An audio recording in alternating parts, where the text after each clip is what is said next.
Welcome back, everybody. This Week in America. Check out the website, thisweekinamerica.us. As mentioned, our guest on the program today is Linda Wortell. She's the author of the new book, LymeLight.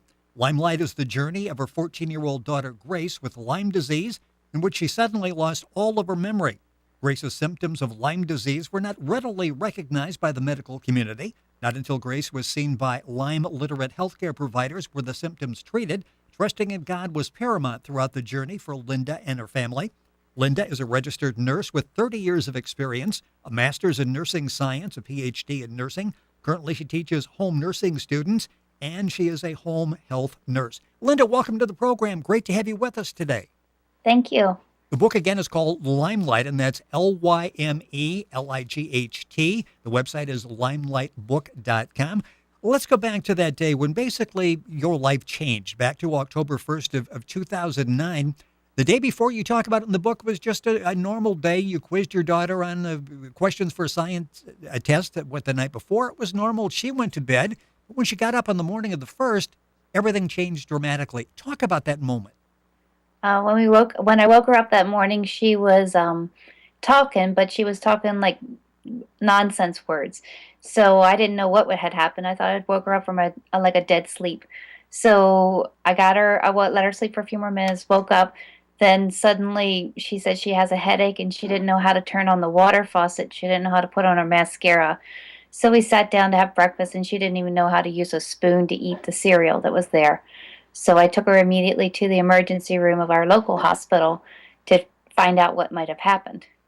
Well, it's interesting because you, as I mentioned, have a nursing background, and what stroke was one of the first things you thought about at that time? Correct. She was 14 years old. It's not likely that she'd have a stroke, but it seemed that with a sudden memory loss like that and not being able to function normally, that maybe it was a stroke. At the hospital, though, they decided that it wasn't a stroke. They decided it wasn't a lot of things such as encephalitis or meningitis. They tested her for all sorts of drugs as if she had taken some drugs. They wanted to know if she had been abused in any way, but she couldn't remember if something had happened or not.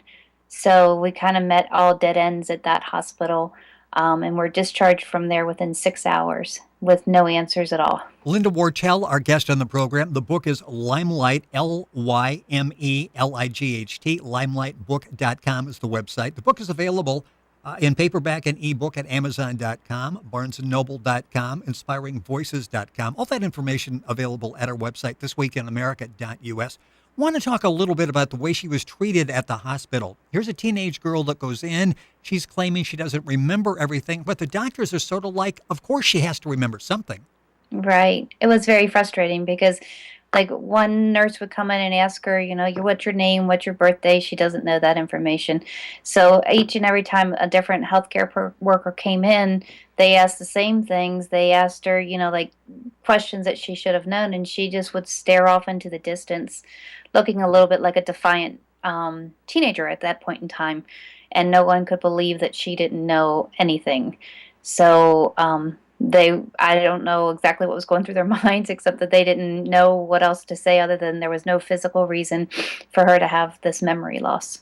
What was it like when they came in? And you mentioned you were there a matter of hours, and you were hoping and thought you would get a diagnosis. You would at least leave the hospital with an understanding of what had happened to your daughter, and they're basically sending you home, and you have no answers. Correct. It was really frustrating, especially as a nurse, to know that there were no answers from this medical model that I've practiced under for 30 years. To know that there are times in this world where there are no human answers to something that has happened. So it was really frustrating. And the nurse that discharged us said, if it continues, you'll probably need to go to the children's hospital in the Philadelphia area. So we kind of ran into the same situation there as well. She was seen, and everybody asked the same questions, like, what do you use a hammer for? Or who's the president of the United States? And she didn't know anything. So that was really frustrating. Well, and it had to be frustrating for Grace during that period. She's trying to put all of this in some type of perspective, yet she keeps getting these questions, and she has no answers for them and gets sort of a belligerent response in return. Right. And she she kind of went to like a younger stage in her mindset than 14 years old. She just kind of acted like she was a little child, as in that she just stared at me, as in, like, I don't know what's going on. I don't know the answer. And of course, the doctors and nurses just wanted her to talk to them and not to me. But I would just tell them she doesn't know. When they asked her to count to 10, she literally went one, and then a big pause, and then two, and a big pause, and she could never get past three. She couldn't say the ABCs even. So it was pretty profound that she had no memory at all. You made several phone calls. Your husband, who's a commercial airlines pilot, he was home in bed getting ready to go back in the air. Your parents, and then a prayer friend of yours, Angela, who came to Right. the hospital. And tell a story with Angela because she was the first to really say, Grace had Lyme disease a couple of months ago, and Angela had Lyme disease as well. Is that when it first entered the discussion? Yes, it did. She came because we put calls out to our Bible study group that morning. And so she left Bible study to come over to the hospital, and she brought that up just as you said. And when she brought it up, we mentioned it to every single doctor, every single nurse that came in to see Grace from there on. And we always said, she had Lyme's disease, and it was as if they just made a note on the chart, and as in, like, just telling them that something had happened, but never did anything else from there with the Lyme's disease. And that's interesting because you've brought this up several times after this and talking to doctors, and you're getting, like you said, they just sort of write it down and they move on to something else. When you go to the Children's Hospital in Philadelphia, which was a frustrating experience as well, and there's so many stories here from medical people who may be listening to the program, for parents who go through all of this. Basically, they say the neurology department has gone home for the weekend. Her memory will come back, go home, and have a nice weekend. Correct. We were discharged from the Children's Hospital emergency room at about 11 or 12 o'clock that night. And this all started at 7 o'clock in the morning. And when we left there, and my friend Angela was with me, we had no answers at all. I even said to the doctor discharging us, "You're discharging us, and what should we do?" And he said, "Just wait. Neurology will contact you in 5 days, 5 business days." And this is a Thursday night. And, her memory will come back. So that was really frustrating. We had to spend the whole weekend. I called Friday to the neurology department thinking I could get an appointment, and there was no way. The person that could make those appointments wasn't even there that day. So literally, we had nothing to do other than pray and wait patiently all weekend in our basement because, along with that, Grace had severe headaches and she couldn't tolerate any sound or any light at all. So we literally spent the weekend in our basement and waited till Monday when my husband and I decided we would take her back to the hospital until she could be seen by neurology. So we waited all weekend for that through prayer and our friends being around us. When Grace was in the hospital initially, your husband shows up, a bit concerned coming in, and your daughter says, "Who was that?" I mean, this had to hit both of you really hard. I mean, at this point, we have a real serious problem here. Correct. She didn't know anybody except for me. She knew no one in this whole world. I got her pictures of her brother. She said, "Who's that?" When Angela walked in, she didn't know her at all, and she knows her very well. She didn't know her own father. She knew nothing. The book is LymeLight, LymeLight. The website is LymeLightBook.com. Linda Wortell, our guest on the program. The book's available at Amazon, BarnesandNoble.com. It's available in paperback and the ebook version as well. And it's during this period when you sort of went inward and you thought, I really need to trust in God because humans aren't doing me a whole lot of good right now. Right. It was, as I said, it was really hard for me because I am a nurse, but I knew that our medical model, well, it wasn't giving us any answers or any answers that were going to help us. We had no diagnosis, we had no treatment plan whatsoever. So through prayer, I just, asked for help. And we have a very faithful group of friends that were praying as well. And I just decided early on, I said, I know that we're on a journey. I don't know how long it'll take. I don't know if Grace will ever be better, but God's going to get us through this. And I believe through all of it that God did help us, and I want to share the good news that helped us get us through. When you get in the hospital in Philadelphia, the Children's Hospital, they bring up the fact that this very well could be a psychiatric issue. What's it like when a parent hears that? And you know your daughter. I mean, you Right. up until October 1st, you knew her very well, and it's got to be difficult to take that information and to sort it out. Correct. It was like really, really profound when it happened because I do know my daughter really well, probably better than most parents, but still, I wanted to be open to whatever they would tell me was the problem so that we could fix it. But when they told me that, I just knew very well God was telling me there's that this is not what it is. You have to keep working at this. So I had to tell the doctors that I didn't agree with their plan of care. They wanted to admit my daughter to the psychiatric ward in the inner city Philadelphia area for me to leave her there. And I told them that there was no way I was doing that. So they offered that we could do outpatient therapy for her, psychiatric therapy. And again, still, I'm knowing that that it's not a psychiatric problem, but I need to get some help. So we set up an outpatient psychiatric treatment plan for her. So that was very frustrating. It was my first time to realize that I wasn't going to be part of the medical model that I have worked in for 30 years. You're listening to This Week in America. Our website is thisweekinamerica.us. Our guest on the program, Linda Wortell. Her book is LymeLight, Lyme, Light, L-I-G-H-T. I spelled that out because you can go to the website lymelightbook.com and get information. Book available at amazon.com, barnesandnoble.com as well. During this period, you referred to it as sort of a personal wake-up call from God. Explain what you meant by that and how that faith is what the only thing possibly that kept you through this whole period.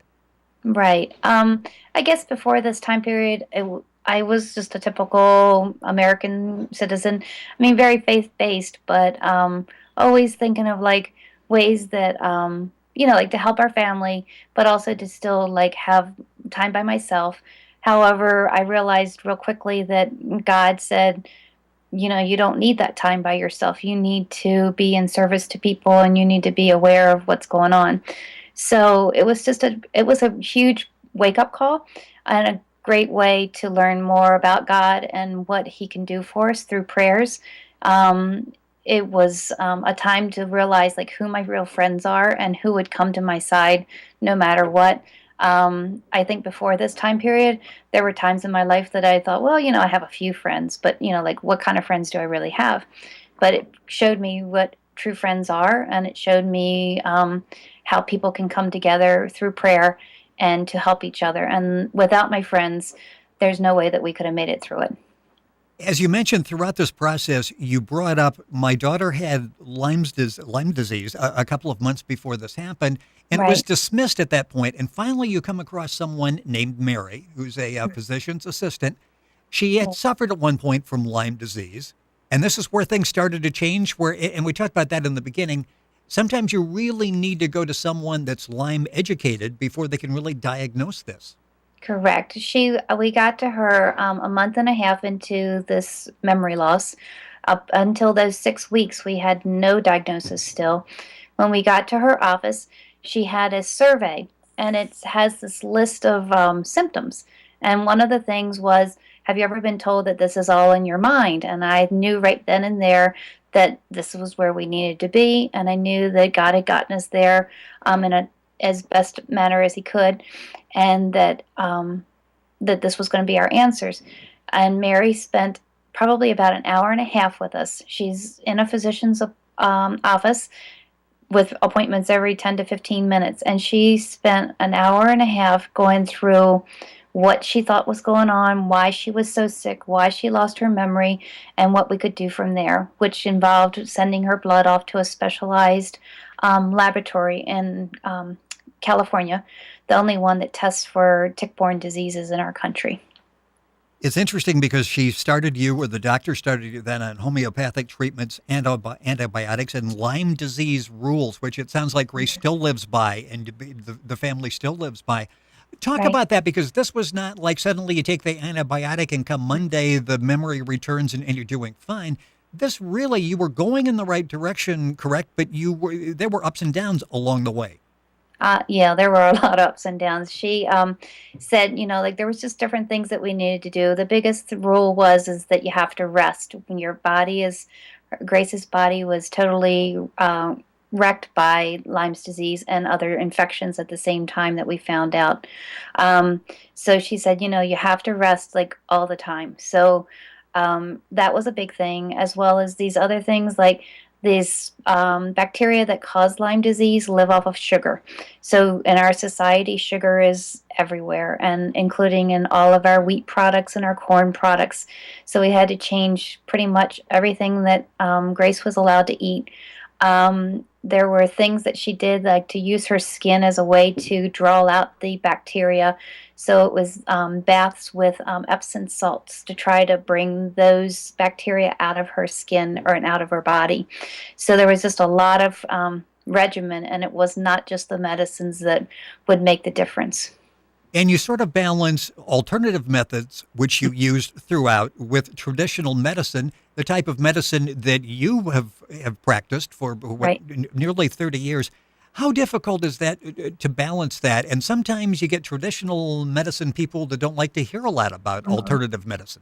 Right. At the same time, we have a pediatrician in the community that was Grace's pediatrician, and there would be comments as in like, "Well, when you're done with that model, let us know, and we'll see what we can do for you." Or that just comments from the medical community as to they're just taking your money, and it's not going to help. So that was really frustrating, and really, again, we just prayed on it as to what could we do, what could make the difference. And Mary had even said she's not going to get better right away. She never told me like how long it would take.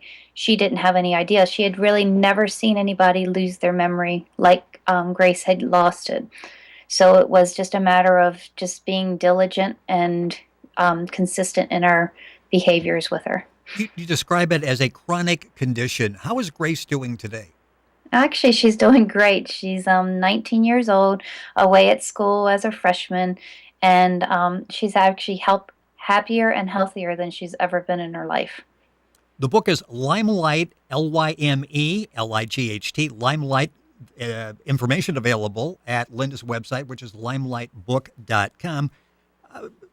This is so difficult to diagnose, and it really was. I've heard that before, but it's never really sank in. And then I'm reading the book, I'm finding out that it really is. Even when you bring it to the attention of the medical people, it was difficult for them to diagnose. And I know you feel that you've really been chosen as an advocate by God to take this message to other people. Thus, the book and appearing on programs like this.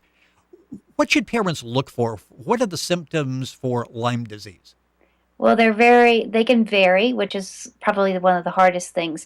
But really, it's number one, if you see that you have that's called a bullseye around a tick bite. It's a large red circle that would develop over where the tick would have bitten, but not everybody that has Lyme's disease gets those bullseyes. So if somebody has flu-like symptoms that don't correct themselves within that 7 to 10 days that you would feel that you should be getting better, and specifically if you have like joint pains that just are not explained by any other reason, like arthritis or that you injured yourself, then those would be things that you need to try to think that maybe it's Lyme's disease and to be tested for it. Are there situations we should avoid that will maybe prevent us from getting in harm's way? That's a really good point because when we moved to this area, I really didn't know much about Lyme's disease. I just knew very little about it. But knowing what you can do to prevent it is you can use they actually recommend long sleeves and long pants at all times when you go out in the yards, because then the ticks will crawl up your clothing versus being on your skin. To shower immediately after you come in. Ticks love to live in leaf piles, and they love to live in like chopped wood or wooded areas. So staying away from those things will help. And if you were to be walking along trails, staying in the middle of the trails versus along the edges where they would be more likely to be living. Just a few minutes left in the program. The book is also about seeking God's presence in difficult situations. And as I'm reading the book, I wonder how you and the husband and the whole family would have gotten through this without that faith. Yet some people would go through this and do why me and take a very negative attitude. How important was faith in getting you through this? Because you really needed to be an advocate for grace at this point in time to find out what the problem is and how we can rectify this. Right. I guess just through my friends praying with me and for us, and just reaching out for help wherever we could on that avenue really helped. Just learning, Bible verses to recite, to try to pray. We prayed every day, many times a day. And really, it wasn't necessarily even for a cure, even though that's really what we wanted. We just wanted to be able to get a treatment plan for Grace so that she could survive. And so it's just really life altering. The whole situation was. Linda Wortell has been our guest on This Week in America. That's WORTELL. The book is LymeLight, LymeLight. I spell that so you can order it properly, and you can also go to the website, which is LymeLightBook.com. Book available at Amazon.com, BarnesandNoble.com, InspiringVoices.com, and paperback and ebook. All that information available at our website, thisweekinamerica.us. Linda, thank you so much for sharing the story. Great to hear that Grace is doing well. You're to be commended for getting in front of the message, getting it out there. In fact, I just read something a while back that they're talking about Lyme's disease is popular, probably at epidemic proportions this year. It is. It's all around in every state in this country, and it's just something that isn't easily recognizable. Thank you for joining us on the program. The book, once again, is LymeLight. All the information at our website, thisweekinamerica.us. Thank you.